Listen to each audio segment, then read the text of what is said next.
വോട്ടുകൊള്ള നടത്തി അധികാരത്തിലേക്ക് കടന്നുവന്ന നരേന്ദ്രമോദി സർക്കാരിനെതിരെയും പിണറായി വിജയൻ സർക്കാരിന്റെ ജനദ്രോഹ നയങ്ങൾക്കെതിരെയും പറപ്പൂർ ബ്ലോക്ക് കോൺഗ്രസ് കമ്മിറ്റിയുടെ നേതൃത്വത്തിൽ ഒതുക്കുങ്ങലിൽ നിന്നും കാൽനടയായി പറപ്പൂർ വഴി ഊരകത്തേക്ക് ഗ്രാമയാത്ര സംഘടിപ്പിച്ചു. KPCC working president AP Anilkumar MLA ഉദ്ഘാടനം ചെയ്തു. ഇന്ന് രാഹുൽ ഗാന്ധി നടത്തുന്ന ഒറ്റയാൾ പോരാട്ടം എന്ന് പറയുന്നത് ഈ രാജ്യത്തെ ജനാധിപത്യം സംരക്ഷിക്കാനുള്ള പോരാട്ടമാണ്. ഈ രാജ്യത്തെ മതേതരത്വം സംരക്ഷിക്കുവാനുള്ള പോരാട്ടമാണ്.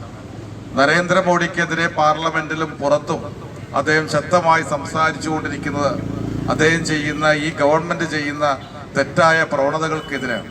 വ്യക്തിപരമായ വിരോധമല്ല, നമ്മുടെ രാജ്യത്തിന്റെ സംസ്കാരത്തെ, നമ്മുടെ രാജ്യത്തിന്റെ പാരമ്പര്യത്തെ, നമ്മുടെ രാജ്യത്തിന്റെ മതേതരത്വത്തെ ബോധപൂർവം തകർക്കുവാനുള്ള ശ്രമം നരേന്ദ്രമോദി നടത്തുന്നു.